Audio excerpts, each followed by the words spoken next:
বাংলা, আপনারা জানেন তেবাগ আন্দোলন বিখ্যাত আন্দোলন,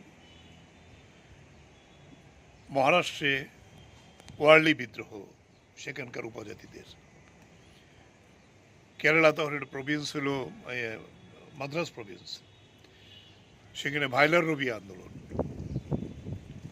তার পরবর্তী সময়েতে আমাদের তেলেঙ্গানা কৃষক আন্দোলন, সুরমাবিলি, আমাদের অবিভক্ত বাংলাদেশে যে সিলেট অঞ্চল যেটা সুরমাবিলি, সেখানে কৃষকদের দীর্ঘদিনের একটা লড়াই হয়েছিল।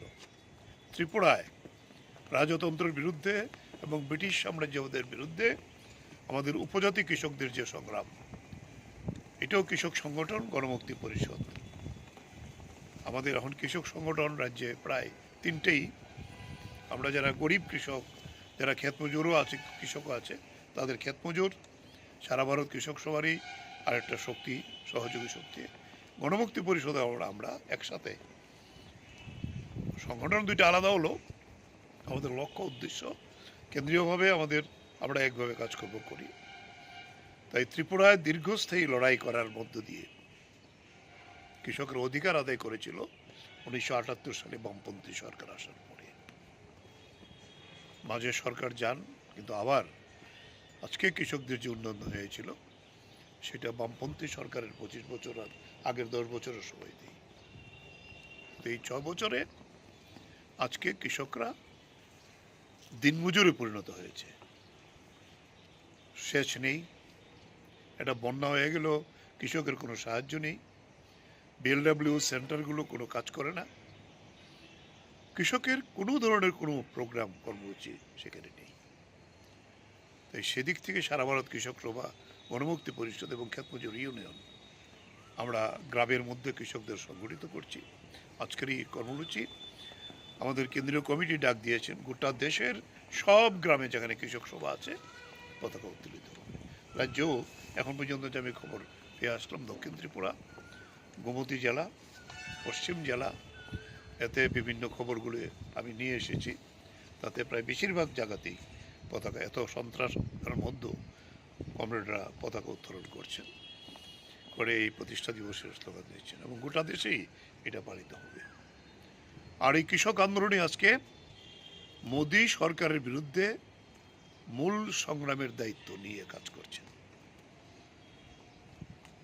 টানা 1 বছর পৃথিবীর ইতিহাসে বৃহত্তম কৃষক সংগ্রাম, 3 কৃষি আইন বাতিলের দাবিতে কৃষকরাই মোদীকে কৃষকদের কাছে মাথা নত করতে বাধ্য করিয়ে এই আইন বাতিল করেছিল। কিন্তু এখনো কৃষকদের ফসলের সহায়ক মূল্য, এই অধিকার মোদী সরকার স্বীকার করছে না। কৃষকদের ফসল করার যে অধিকার, এটা স্বীকার করছে না। এখন আবার নতুন করে আইন করার চেষ্টা করছে অন্যভাবে, যাতে কৃষকের জমি এবং ফসল আমাদের দেশের কর্পোরেট হাতে তুলে দেওয়া যায়। আমরা তারও বিরোধিতা করে রাস্তায় আছি। আমরা এই লড়াই করছি। ত্রিপুরায় এই লড়াই করতে গিয়ে এই জোট সরকারের সময়তে প্রচুর কৃষক আত্মবলিদান দিয়েছে। রাজন্য আমলেও আমরা দেখেছি গোলাঘাটির বিদ্রোহ, কৃষকরার সঙ্গে মহাজনের বিদ্রোহ, সেই বিদ্রোহে সরকারি পুলিশ গিয়ে তাকে গুলি করে হত্যা করেছে।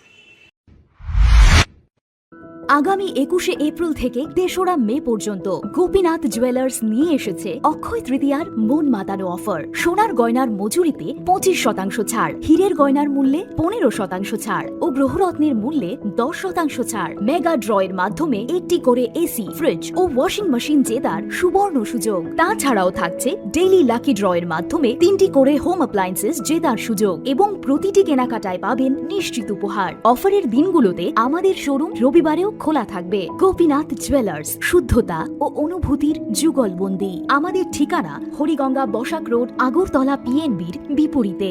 শুভ অক্ষয় তৃতীয়া। অক্ষয় হোক